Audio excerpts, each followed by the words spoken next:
Greetings, growers of the world. Jordan River here, your loyal guide in the garden, even during the dark period. Today, we are back with Growcast. We are back with Dr. Coco. Dr. Coco, a fan favorite, of course. We're talking about autos. Again, I love his take on autos, super autos, training, the observer effect, and so much more. A really, really interesting episode. I really know you're going to enjoy this one, folks. Before we get into it with Dr. Coco, though, I'm going to tell you about one of my favorite partners that we have, AC Infinity. They make the best fans in growing. Featherlight fans, whisper quiet, and powerful. They've got a nice 10-speed fan controller for the Simple series, and they have a wonderful Smart series that comes with a full-blown controller that can kick on and off with different temperatures and humidities. Really, really, really cool stuff with AC Infinity. I won't recommend any other grow fan. Upgrade your game. Get the booster fans, get the inline fans, use code GROWCAST15 for 15% off. GROWCAST15, saving you 15% at AC Infinity. And make sure to send us a screenshot of your code, because anytime you use a GROWCAST code and send it to us, you are entered to win free seeds each and every month. Now that is USA only. Go and get it, folks. ACinfinity.com, code GROWCAST15. All right, everyone, let's get into it with the good doctor. Thank you for listening, and enjoy the show. Hello, podcast listeners. You are now listening to Growcast. I am your host, Jordan River, and I want to thank you for tuning in today. Before we get started, I urge you to share Growcast. Share the show, spread the show, tell a grower, make sure you're subscribed, and give us a good rating and review. I appreciate it, folks. Today we have, from Coco for Cannabis, regular guest, show favorite, Dr. Coco is on the line. What up, Doc Coco? Hey, Jordan. Great to be back with you. Yeah, it's been a second since we've been on the show, but I'm always happy to be on Growcast with you. Yeah, man, it has. Between the editing time, it's probably people probably will have missed you by this point. We've been chatting back and forth a little bit in DMs, but glad to have you back on the show. I have to open with a bit of an apology. I totally just dropped the ball on the Coco for Cannabis. I've been really busy in my personal life and with membership, and everything's going really, really well. But I totally dropped the ball on the Coco for Cannabis Spring Autoflower Challenge. I said I was going to be in it. I grew a beautiful blue Hindu by Moscow White Label auto. Yeah. You can see it on my Instagram. It turned out fantastic. I should have documented it better. I should have posted it. I have no excuses, Dr. Coco, other than I'm busy, and I just want to say I'm sorry. No excuses. Hey, we're a forgiving group. Yeah, the Spring Autoflower Challenge is fun though. You could pop a new auto and do that. But and people can still get in that if they're interested. I don't know what time this is gonna drop. It's been about a month since we started the Spring Autoflower Challenge, but we got some fun things going on. We're doing another Party Cup auto with that, so growing an autoflower in a Party Cup. And then we're doing the Auto Supernova, which is to try to grow the biggest autoflower plant that you can. Nice. So it's going to be really interesting, actually, to see both of those. We got like the tiny plants and the giant plants. That's cool, man. But, my thing with growing autos is they've turned into gigantic plants when I've grown them. So I think the Auto Supernova might produce some really large plants. But yeah, no worries, man. I mean, the grow challenges are always about, growing together, getting what you can from the community, sharing what you can with the community. And, we don't set a lot of requirements or expectations. Everybody just does what they can. That's cool. I like the loose structure. And it's always super friendly over there. So go and check it out, people. It's funny you say that because I have had experience with autos before. A lot of times, just honestly, the potency kind of lacking, right? That's the old story with autos. Mm-hmm. With this new one, holy crap. I mean, I didn't get the yield that I was particularly looking for, I'm sure, because of my my organic soil style, Coco. But the quality, I was stunned. I was fucking stunned at the autoflower quality. Are you seeing some of these more refined autoflowers? You take a look at, like I said, the aforementioned Mosca. Sure. Thor is doing some work, and Thor's what are the Viking Gardens? Some of this quality is insane, is it not, Coco? Yeah, I definitely think there are some autoflower strains that are indistinguishable in quality from photo period. Yeah, for sure. Now, there's still some sort of bad strains in both of them. But I definitely think that it's time growers start evaluating autoflowers based on the strains that exist here in the 2021, not based on the strains that existed in 2000 or 2010.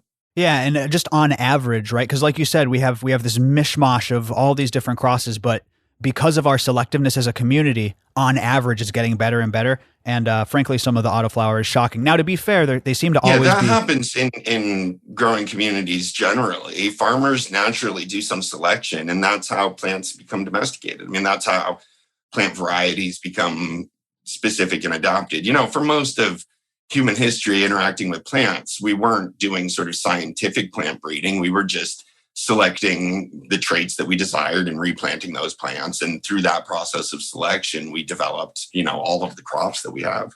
Right. And to be fair, I mean, I feel like autos, it's always a game of catching up to those good photoperiod strains, right? You're trying to match that. But because of that photoperiodism gene, there's a lot of benefits that can come from that if you can match that quality, which they seem to be doing. So yeah, it's interesting. It's almost sort of separating the autoflower sort of traits from everything else in the plant and being able to sort of combine them differently. We don't really have a good sort of genome, but there's no necessary reason that the style of flowering, the autoperiod versus photoperiod, or autoflower versus photoperiod, it should be sort of linked to any of those other traits. Sure. So you should be able to breed independently and select for these traits. And really, the autoflowering trait could be thought of as just one sort of other trait that you're going for there. You have to introduce it into a genetic line through a cross, and then you have to sort of essentially isolate those traits that you want.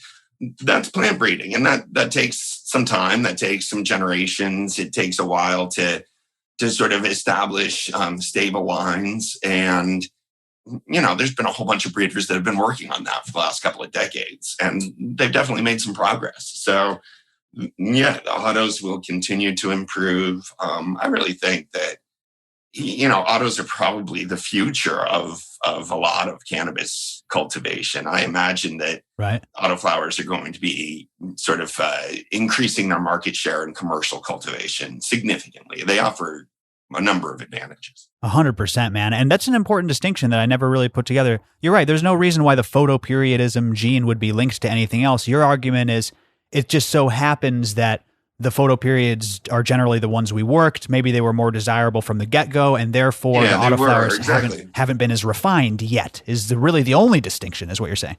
Yeah, and you don't even need to refine those other varieties. You just need to cross that trait into the varieties that you like, and then, good point. Continue to work on crosses until you get the right mix of traits. And you're going to expect most of the flowering traits, in terms of the percentage of cannabinoids and the ripening process and all of that, you're going to hope, follows from the photoperiod plant that was fire that you're trying to breed into. As they get better with sort of understanding the genetics and understanding sort of the nature of photoperiodism or scotoperiodism and autoflowering, I think they can probably become pretty sophisticated with that, just using traditional plant training techniques. Well, I like that, man. Now, we were talking off air about a term that I guess you haven't come across, which surprises me. This term that I've seen kicked about, I was wondering if it was, truly a differentiation between breeding or just a marketing term. A lot of people are talking about super autos, yes. The super auto flower cannabis, and, they veg extra long, so you can really get that extra yield, and the potency is matched. And then when it seems like you were digging into it, you kind of said, this seems to be a marketing term more than anything else. Maybe a listener can write me and explain the actual difference. It certainly is a marketing term, right? Yeah. But whether or not it's significant to sort of a different style of plant. Now, a few things here. I want to constantly push back against this thought that autoflowers are smaller than photoperiod plants. Right. In my experience, autoflowers grow so large that they're difficult to maintain in a grow tent. So I think that if your issue is that your autoflowers aren't growing fast enough or aren't growing large enough, I would look primarily towards gardening techniques rather than trying to just make it grow longer. With that in mind, the people that this would benefit the most, I think, are new growers who need extra time during the veg time because they're not sort of very well experienced at how to keep the plants growing really healthy and how to get them growing quickly.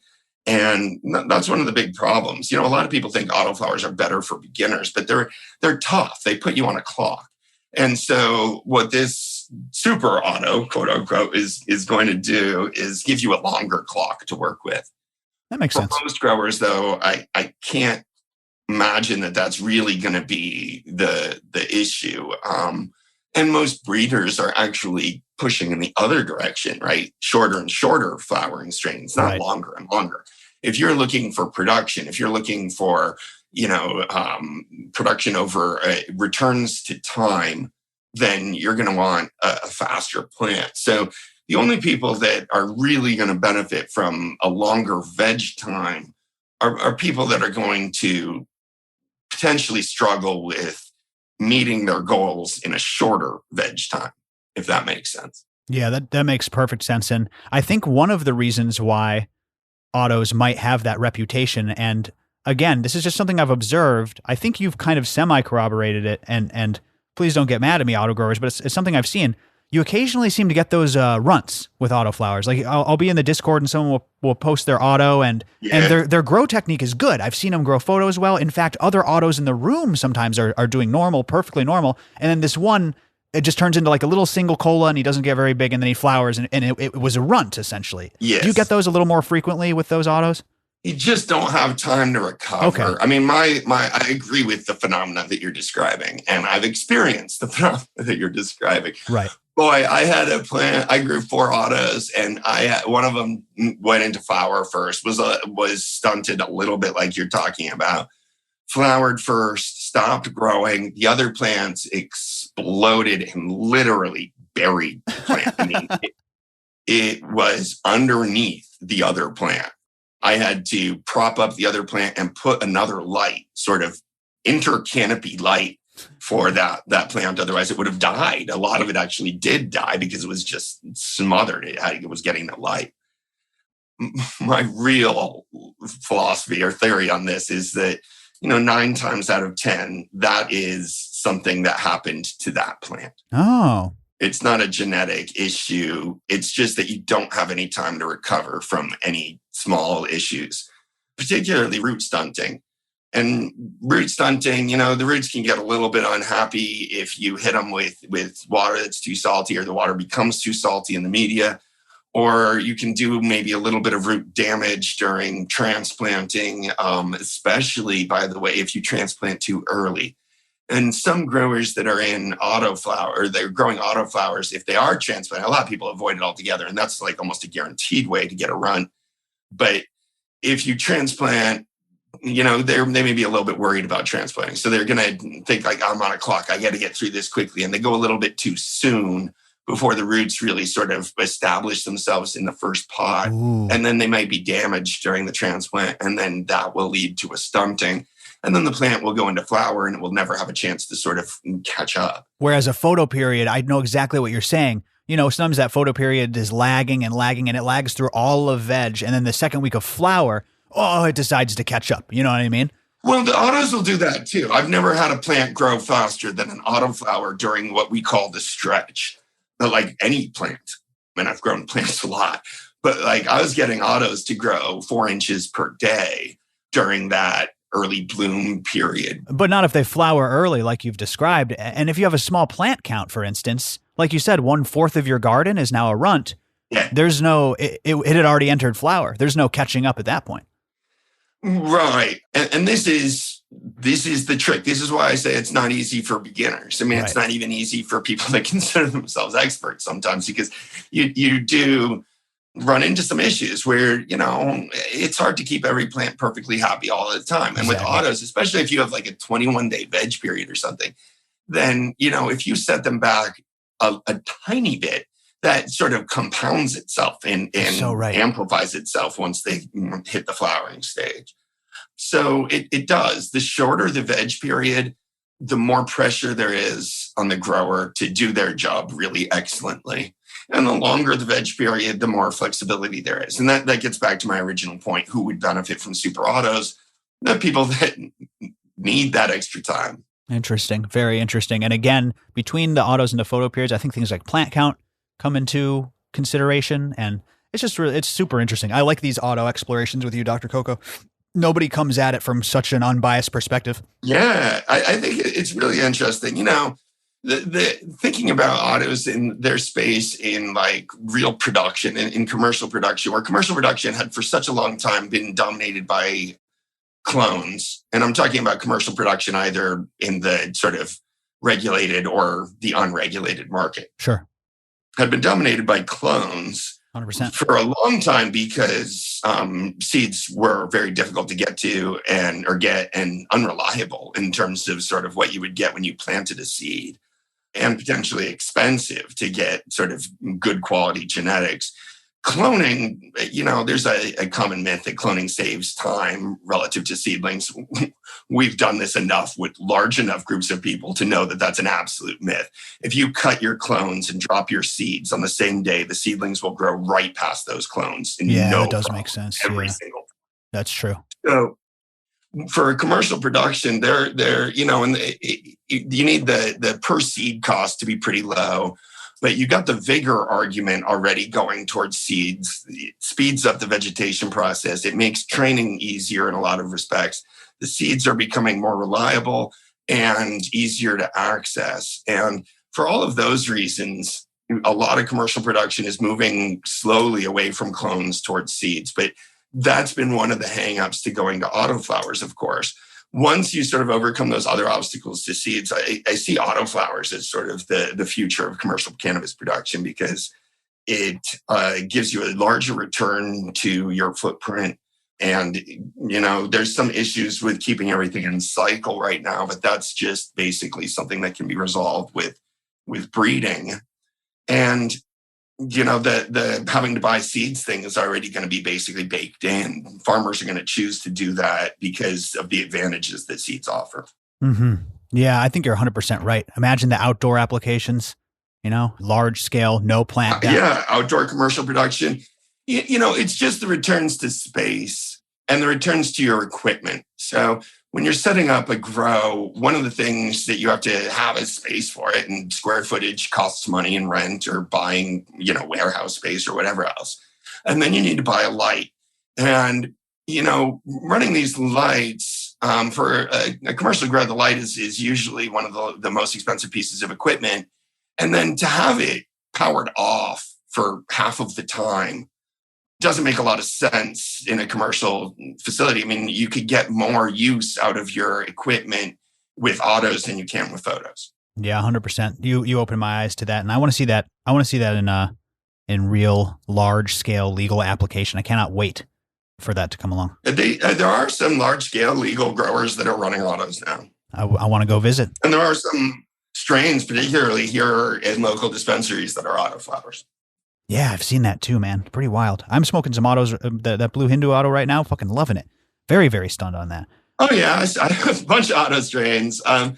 They're totally sort of comparable. It's some of my favorite strains. So I still don't have like my favorite autoflower strain. I'm still looking for it. But it's certainly not because of sort of a lack of competence amongst autos. It's just I'm still sort of searching around. So my favorite strains are still photo periods, but I like growing them. I think that they're fun. Exactly. It feels to me like I'm out of control. So it's kind of like getting on a roller coaster or something, where most of the time, like I feel like I'm driving my sports car. Driving an autoflower, growing autoflowers is like getting on a roller coaster, and you're just along for sort of the ride to a certain extent. I love it, man. I agree, though. They are fun. That's where we'll leave the auto conversation for now. If you haven't tried them, they're definitely fun. No arguing that, in my opinion. Before we return to Dr. Coco, this is appropriate. Shout out to Photon Tech, baby. Photon Tech lighting. Powerful, efficient, high-end bar-style LED lights. You can go to growcastpodcast.com/photon, brings you right to the Photon Tech lighting page. Use code GROWCAST for 5% off, and send us a snapshot of you using the GROWCAST code to be entered to win free seeds each and every month. Unlimited entries, USA only. Photon Tech, baby. These bad boys pump out the light. They match these high-end bars, and they're a little bit cheaper. Why? Because they don't give you anything that you don't need unless you ask for it. I like the Photon Tech pricing because the controller comes separate. I just got my controller. You can daisy chain your lights together, and with the controller, you get 2 zones. It's easy. It is totally customizable. I'm loving the controller. I'm loving the light without the controller. Shit pumps out light, baby. Photon Tech, the 600 watt, the 465, and of course the 1,000 watt and CO2. Jeez, man, how powerful are these things going to get? Use code GROWCAST, 5% off Photon Tech lighting. Get that sexy red color in your tent, folks. Use code GROWCAST and send us a screenshot. All right, let's get back to Dr. Coco.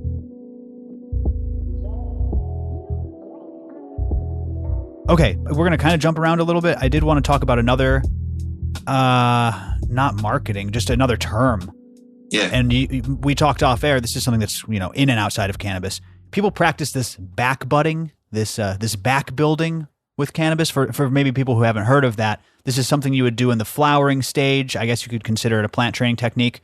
You basically just snip the tiniest little tip of the tippy top of your plant's bud, of the cola, play the moil and just like snip the tip just a tiny. I mean, we're talking like some people I've seen do it a quarter of an inch, eighth of an inch. And supposedly that prevents the top stretch and kind of forces the weight back down. And they say it maybe increases your yields. I'm skeptical, but not throwing it out necessarily. What do you think, Dr. Coco? I'm stuck on snip the tip, man. This sounds like plant circumcision more than anything else. Well, I said play the moil. I didn't want to use the word circumcision, but well, I'm sorry. I think it's going to stick now. So yeah, we're the calling bris. this plant circumcision. Yeah, this is something that really emerges from bonsai techniques. And that should have everybody be skeptical right off the start, because bonsai techniques are usually geared towards getting the plant to grow slowly and sort of very deliberately. And oftentimes what we're doing in cannabis is trying to get it to grow quickly and abundantly. But, it's not something that I've done in terms of snipping those colas and trying to get it back. It is true that when you remove the apical growth tip from any shoot, it will, redistribute the growth will basically, it enables more growth from the lower budding sites on that branch. It does not strike me that it would be a positive sum game, though, in terms of yield. I can imagine an argument for why that was, with the reduction in growth-reducing auxins flowing down from that terminal growth tip, but it seems really unlikely that you're going to get actually better buds, more buds. The reason that it's just a tough call for me, I would do this maybe if I was thinking about commercial production, but not for home grow. We like those tips. Those apical growth tips on the buds are, sort of the best part of the buds. Yeah, that seems to be the frostiest part, the crown. Yeah, the crowns, right? So, I don't know that I would trade like a gram of crown for like even 2 grams of like buds lower on the stalk. I like that, man. That's an interesting take. So even if it does work, which, like you said, you take a look at how topping works, and that's what I was going to ask you, the release of these hormones. Yeah. But even if it did work, clearly it's not some sort of game-changing, technique. Obviously, if there is a benefit, it's probably small, and you're saying you may not even trade that if it affects the crowns in any way. Yeah, I think it would be. I think you would want to question sort of what the purpose of this was. For me, it seems like to the extent that it would increase quantity, it would almost necessarily do that by decreasing quality. Interesting take. And you'd be trading, if it does increase quantity, it seems that you'd be, trading a smaller amount of higher quality bud for a larger amount of lower quality bud, which is, as a home grower for personal consumption, never something that I'm interested. That's not a trade-off that I'm interested in. I suppose it also depends on how much you cut and at sort of what specific stage in this process that you do cut them. I think it's unlikely that you're going to have much of a significant effect of this. Sure. And, the once the plants really sort of get into the mature flowering stage, after the stretch and they've slowed down and they're not really growing much, there's not as big of a role for a lot of those plant hormones like the auxins that reduce the growth in the lower growth branches. The plant sort of entered a different stage of its reproductive cycle at that point. It will still prioritize those tips, but I want to get back to why people do this in bonsai. It's to slow the plant down, right? Right.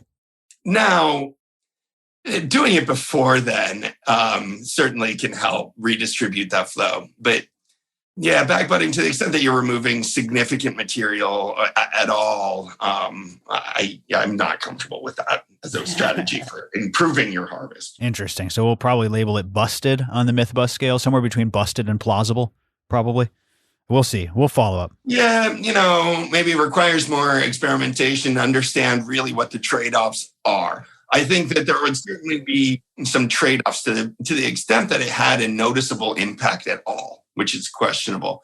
It would have trade-offs. And, where in any of these situations, it depends on what your specific goal is. There very well may be a lot of growers who would trade, 1 gram of high quality bud for 2 grams of lower quality bud because they sell it all for the same price and they're interested in making money. I smoke mine myself. I just don't care if I have 2 grams. I want the best possible stuff that I can grow. So, it's just different goals. And the strategy that makes sense always depends on the goals that the farmer has. I like it. That is the ultimate answer to virtually every question we get. And maybe to the next question I'm going to ask you, but we're on the subject of kind of, techniques, training techniques. I know you've brought it up. I know we've brought it up before, but I would love to get your recap on the generalized term known as super cropping, high stress training, but specifically one that I've seen more, I don't know about more prevalent recently, but one that I've seen recently, chiropractics too, twisting of the branches, breaking that outer herd. Yeah, I think Kyle Cushman's trying to make that style of doing it popular. I'm not entirely sure why, but yeah, I've seen that as well. The chiropractic technique of twisting the branches. I know that it takes some time to heal. I know that takes energy, time is money, all that stuff, but you do see some pretty impressive results, again, depending on the goals of the gardener. What do you think of its results? When is it useful? When is it a waste of time? Super cropping for the purpose of super cropping, I think, is largely a waste of time. Oh, super cropping for other purposes is an incredibly useful plant training technique. A lot of growers are under the belief that simply doing that, and Kyle Cushman's basically saying this, that popping the colas like that improves the growth of that particular cola. There's no real good reason to believe that that's true. Injuring the plant like that, it requires it to recover. The plant then has signs of having been injured. Potentially, there's a reason to do that early on when you're doing something like a manifold or a main line, because those knuckles that develop are sort of structural strength points. And if you're worried about a particular joint or something, that is a way to create sort of some structural strength. But the idea that it's going to lead to sort of added vigor to that stalk, I think is pretty easily proven to be false. Ooh, well, let me ask you this. What about nutrient uptake? You're increasing the beefiness of that stalk. Is it a 1-to-1 ratio? Do the passageways, the xylem and the phloem, and you know what I mean? Can it drink more? No, it's essentially like scar tissue. Just scar tissue. It's yeah. So it's like the plant equivalent. It's not like the plant builds bigger, arteries or something for itself, bigger channels to flow the xylem and phloem. No, it's essentially just it's an injury. It's a scar tissue. That scar tissue, like I said, it becomes sort of a structural strength, sure, because you get extra sort of plant material at that juncture. But it's not like stuff's flowing through there at any higher velocity or something. And plus, I've heard that, and it's weird because it's like it's one knuckle. So what? The stuff flows slowly until it gets to that knuckle, and then like quickly through the knuckle, and then what? Slowly again.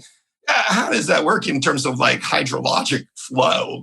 Oh yeah, man. This person is not a plumber. I see what you're saying with that. Yeah, right. Think about your basics of plumbing. Exactly. I had to ask because that doesn't make sense. And even the argument that is commonly brought up, which kind of goes along with what you're saying, when the human body, you break a bone, the bone grows back stronger, but your muscles around it aren't bigger and your blood flow isn't more improved. And it's simply you're saying it's a structural. Right. And it is true maybe that the plant grows back stronger. And I do that when I'm doing main lines. I'll super crop the first 2 branches down and create big, strong knuckles right there where the first 2 branches sort of break away from the main stalk. But that's basically for sort of added structural support. And it's also a training technique. I mean, I'm doing it because I actually want those branches to go off in the directions I'm pointing them at that point too. And to be fair, wouldn't you say that if you hadn't done that and maybe you missed out on staking, the plant will begin to sag, it'll begin to divert energy to that, and you know what I mean? Like it is a benefit. Yeah, or it'll just be all a jumbled mess. It'll all grow too close to itself. So really, these are techniques for spreading the plant out, for controlling the shape and the growth of the plant. But yeah, just going through and breaking every single branch on your plant, that's gonna be a trauma. The plant's gonna have to recover from that, and I don't think you're gonna get really any kind of benefit on the other side of it. You're definitely going to find growers that object to that. And one interesting thing that happens here is growers will grow one plant and they'll take two colas that are sort of equivalent. They'll supercrop one of them and then they'll see what happens. And when you injure a cola like that, the plant's going to have to divert resources to it to sort of repair that injury and almost divert resources away from the other cola. So the cola that became supercropped may end up appearing to be more vigorous, but that's because you force the plant to divert resources to it. And if you were to have not done that somehow, and run the real experiment, like doing it and not doing it to the same plant, I think you'd realize quite conclusively that the yield was larger when you didn't do it. But the yield on that one supercropped cola might be larger when you did it that way. That's fascinating. But if you supercrop all the colas on the plant, it can't sort of divert energy from someplace else to that cola. So it's just going to suffer every cola. Man, that is an interesting thought, because that would be an idea for kind of a split test, but that's not the proper split test. You're saying you need a cutting from the same plant, two totally different plants, supercrop every branch on one, do nothing, no supercropping to the other one, compare then. That's a better side by side. Jordan, to really do it right, you need, 100 cuttings, and 50 of them are going to be grown one way and 50 of them are going to be not. And then you're going to do this statistically valid sample size.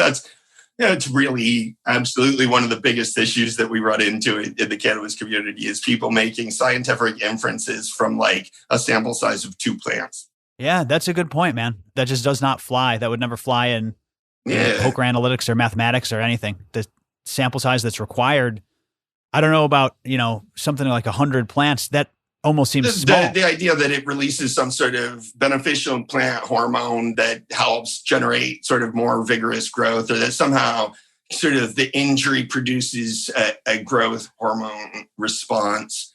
Again, there's a potential for that to be true, but we're playing with sort of a zero-sum game in terms of the plant suddenly can't start using more energy or do more growth overall. So when you get those plant growth hormones, it either redirects where the plant is sort of focusing its energy, or, from one branch to another, or to one branch in particular that was injured or something like that. But you're not going to be able to get the plant to sort of like suddenly start using more energy or having more energy to grow. I mean, other than the fact that you're sort of spreading it out and it can receive more light. And to that extent, you actually are winning. So when you're thinking about supercropping or any of these techniques, that's what you're trying to do. You're trying to open the plant up to receive more light. You're trying to harvest more photons. But that's ultimately the limiting thing on the growth in your garden, is how many photons the plant can harvest. And just sort of like trying to put a whole bunch of growth hormone into it by injuring the plant is not going to increase its ability to grow. That makes perfect sense. So testosterone will help you grow muscles, but if you don't eat any protein, it doesn't matter. If you have a maxed out level of protein. Yeah, if you're not changing the amount of protein that you're eating, it's not going to make a difference. Is interesting, man. You can take all those things and it's right. It's not going to... Still need the steak. It's not going to change. So what we're doing there, you can't just sort of like trick the plant into growing more based on the amount of light it has. It's really limited by the amount of light it has. So we open the plant up, and that's an awesome reason to use supercropping. And, to a certain extent, especially early, see, that's the thing. I supercrop plants that are like 15 days old or like, 20 days old. When a lot of people are doing like LST kind of techniques, I will get in there with a little seedling and supercrop it. Just with the pinch method? Just a little bust? Yeah. Well, after I top them. So I guess it's probably day 22 to 28 when I'm doing the sort of super cropping those first two colas down. But yeah, like a smaller plant, and then that creates a good structure early on. Later in flowering or during the stretch is when you usually do super cropping, and it's to both spread the plant out so that it fully fills in the canopy, and also to bring down those sort of runaway colas that get too large or get too tall to kind of keep it a more even canopy. Those are both excellent reasons to do that. And I think it's the best technique for those purposes. So it's funny. So you're debunking half of the myth, but then you also say it's a good technique and I use it. So once again, a multi-dimensional take from Dr. Coco. Right. I definitely super crop. I don't think, grown a plant without super cropping it at some point, somewhere, for some reason. Should have led with that. You see, if you would lead with that, I think people will come at you less. Yeah. Yeah. If I lead with that, wait, what'd you say? I said you got to lead with that. You've never grown a plant without super cropping. Instead of leading with it, it doesn't do the thing. I'm just joking, man. Yeah, but no. But it does the thing. The thing it does is allows you to move the plant around. It allows you to put colas exactly. I get you. I get you, buddy. I know exactly what you're saying. Yeah, it doesn't lead to some sort. So the plant recovers from it pretty easily too. I don't think it's a huge injury to the plant. I don't think it sets you back much, but I definitely don't think that it's like a stimulant. I don't think that like doing that is like feeding, some sort of catalyst to the plant. Yeah, it's like HGH, right? PGH, plant growth hormone, baby. Plant growth hormone. That's the PGRs. Yep. Yeah, I do like super cropping. So everybody don't write into that super cropping is awesome. I totally agree. I've got an article on super cropping. We did want to say about, I don't think it really matters if you do the twisting versus the pinch and fold. I definitely do the pinch and fold because I don't know that the twisting thing really has a purpose in terms of training the plant. I think he's doing that mainly just to get some sort of response from the plant. But the one thing about super cropping is you want to do it the way I do it, you pinch very hard. You really soften the stem at the point that you want to fold it, and then you fold very gently. If you feel like you're putting any pressure on folding the plant, you're doing it wrong. You haven't pinched enough. So you just pinch the crap out of that plant between the pads of your thumb and finger until it's really soft and it literally sort of like flops over. The biggest problem I think people make with super cropping is they don't pinch enough and then they can break the plant. But if you soften the stalk like that, super cropping is a much lower risk than LST. Because LST, you put a lot of pressure on the tensile strength of the stalk. And if you go too far, it just snaps off.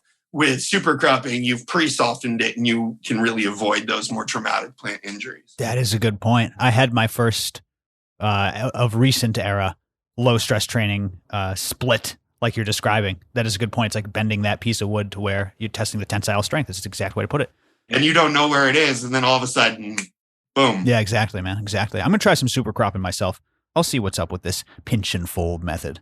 Pinch and fold. Just for kicks. That's the thing. We're all growing. And however you do it, that's what we're here. We're here to grow together. Whether you're a pincher, a folder, a twister, or none of the above, you're welcome here at GrowCast. Speaking of which, though, just like Coco for Cannabis, I wanted to ask you, running the Coco for Cannabis community, you've probably seen so many different styles of grow, so many different people doing interesting things. And gardeners are innovators. They're like little MacGyvers.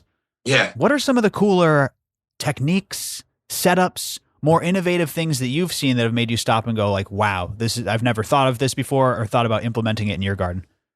I had a grower show up not too long ago that was, I hope they're listening to this, that was growing a plant in the shell of a desktop computer.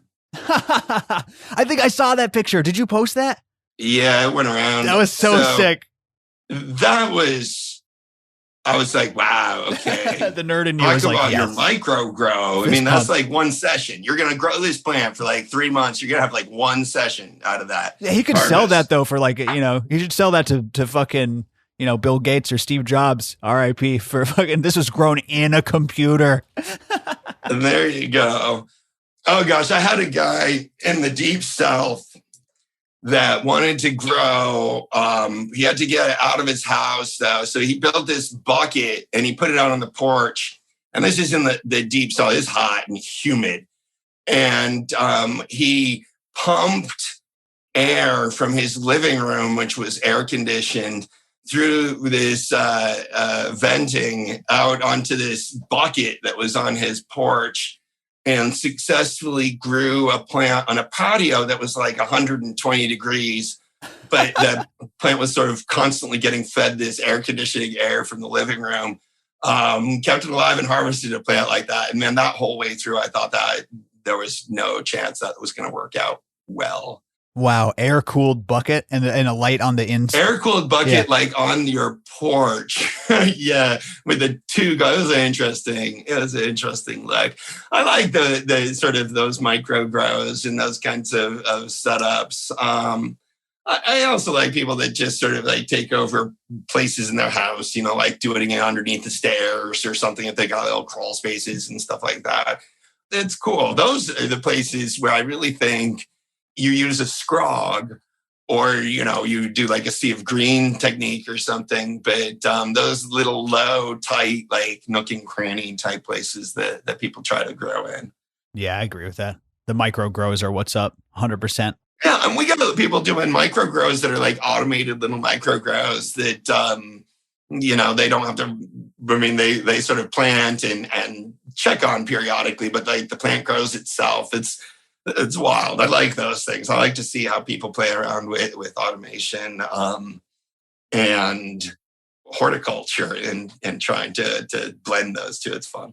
Yeah, man, I love it. I love seeing that stuff too. You're right. The automation is always cool. I'm always jealous of the supremely automated. Yeah. Yeah. And it's also fun to get in there and, you talk about your organic soil styles and all of this too. It's fun to get your hands dirty and work with your plants. Oh, well, so, Dr. I just really enjoy seeing sort of everybody that, like, from the person that goes and spends hands-on time with their plants like 4 or 5 times a day to the person that spends hands-on time with their plants like once a month. And it's interesting to see how they can both be successful. Absolutely, man. And maybe that's a differentiation that I've been meaning to speak on here. Because it's funny, I say I'm jealous of the automated guy. I say I'm jealous. What I think it's cool what they're doing. I could throw in a blue mat system anytime. I like to hand water, and maybe in response to all of those people who automate, and I love automation. You're exactly right, Coco. There's one thing that hand watering just that you can't get with automation, and it's not time with your plants, and it's not extra this or any of that. It's actually the hand watering itself. It's like the duty of hand watering. It's having to take that. It's a privilege to have to take that time. I know this sounds crazy, but it's like the way the plant looks at you in the eyes when you're feeding it. Yes. Well, definitely that. But also I think there's something a little bit like deeper too, like the Taoist philosophy. You do the dishes to do the dishes. Like, you know what I mean? It's kind of the practice of itself. And I love it. I love having that responsibility. Well, among humans, the practice of sharing food and of being together and eating the same thing and sort of that whole thing of provisioning for somebody else, of providing food, nutrients for something else, has a really important emotive quality for us humans. That's true, too. I agree that we get that same sense of satisfaction from taking care of our pets and from taking care of our plants. That's very And true. I totally get that sort of plant gardener relationship and the psychosocial benefits too that come from that. Whether the plant experiences it the same way probably is an open question, but I definitely think that there's benefits to spending time with your plants. The whole footsteps of the farmer argument. I fucking love Even that more take. so in our grows. And I love that you're open to that idea. I mean, let's be honest. You can have a machine grow a plant. It's not like the thing wouldn't grow, but maybe there is some sort of link there that we just don't quite understand. It's like I said, it's probably negligible or basically, irrelevant, but maybe there is a link even if there. It's just the simple things that you notice when something's going wrong. If you're spending a lot of time with your plant, you're more likely to notice signs of manifestations or signs of deficiencies or other things like that. So just being physically present, and in our grows in a small confined space, having a living, breathing thing basically dumping carbon dioxide onto the plants isn't all that bad either. I love that probably take. Respond to that. I wonder though, I have to bring something up here because I've been wanting to ask you this, Dr. Coco. This is literally something I've been wanting to ask you for weeks. Have you heard of, I'm sure you have you heard of the observer principle? Yeah. Sometimes called the Heisenberg effect. Does that kind of play into this? Maybe for the listeners who haven't heard of this, you can Google it. It's like it is a I can explain it. Yeah, please. A paradox of quantum physics, I guess you could call it. The act of making an observation changes that which is being observed. The physicist Heisenberg recognized this when he was trying to measure the position of an electron as it was circling an atom, and he recognized that his effort to locate and measure those electrons were actually changing their behavior. And so there's a principle that, sort of to do objective science, you want to remove the researcher's impact as much as possible, or at least recognize and account for the researcher's impact as much as possible. But we still don't understand why those particles, when observed, turn into waves, right? Like they're all scattered, and then we observe them and they turn into waves, and we don't know why that is, correct?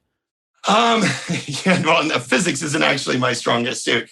I think it's along those lines. I've always understood it more as, changing the behavior of the electrons. I'm not sure if they went specifically into predictable patterns at that point. Yeah, I was just reading this, and apparently they went from and it was because of the attention of the observer. It's one of the greatest mysteries. Exactly. It's one of the greatest mysteries of quantum physics. And again, I wonder if there's some sort of link. This is an even bigger issue in terms of the social sciences than it is in terms of the physical sciences. You can imagine like having a sociologist or something observe your social group may really get you to change the way that you're behaving Dr. in that Coco. social group. We don't have to go off on a whole tangent, but they bring up that prison experiment where half the people were guards, half the people were prisoners. It's like, but that's not a real. You're all acting. This is so weird. There's Prisoner's dilemma. Yeah, exactly. People bring up that test a lot. I wonder if people would ever act normal, and it's just those tests are all strange. You're right. Just the fact that they're tests. Well, you might be pushing into the world of game theory there, which is also an interesting domain. Thinking about payout matrices and stuff like that. Oh man, are we talking poker now?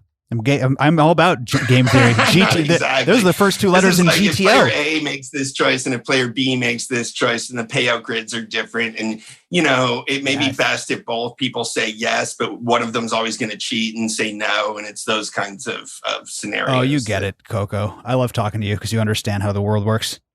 Yeah. This has been great. We did it all. Everything except for we did psychology. We did super autos. We literally ran the gamut. The observer effect, we were talking about that in terms of the plants. Oh, that's true. Yeah. I mean, maybe there's something there. I think it's real. I mean, you're just being the observer. The plants aren't going to do very well if you, as the gardener, never pay attention to them at all.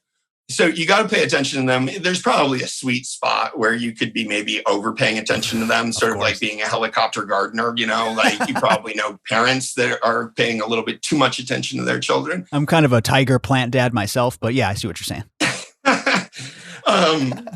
Yeah, but I think that the other thing, and I think I've said this to you before, the idea that you like to hand water because it gets you to spend time with your plants. That's always struck me like the smoker that says, I don't want to quit smoking because I like going outside every hour. You can still go outside every hour. I think you actually may have missed the point. It's not to spend time with my plants. It's the actual practice of watering. I know. You're having this bonding experience. That's why I said it's the way the plant looks at you in the eye. It's like when you're feeding your child, right? And they look at you in the eye and they establish this bonded connection where you're the person that takes care of me and I look up to you and all of these things. Coco, I think you still might be missing the mark because I do that without watering. I'm only being somewhat facetious. I really have that relationship with my plants. It is actually just the mind emptying, repetitive task that will be there every day. It is more of a meditative practice than a bonding practice. It's a duty that needs to be done, just like the monk who does the same shit every day. So is this for you or is this for the plants? Definitely for me. There's the bonding. The bonding is there too with both, but the actual hand watering, I'm a busy guy. You. My brain goes hard. Time. Yes, my brain goes hard. If I can stop and count 4 seconds or whatever, I don't do that anymore. I do more volume watering now. But if I can stop and empty my brain to again, you wash the dish. I love it. You wash the dish. I got it for you. So Jordan, this is what you just got to explain that hand watering is part of your meditation practice. Yeah, that's a simple way to say it, right? But there's also a sense of duty and responsibility and repetitiveness that becomes, yes, a meditative practice. That is the way to say it. You're correct. Yeah, no, and I think that there's real benefits to that.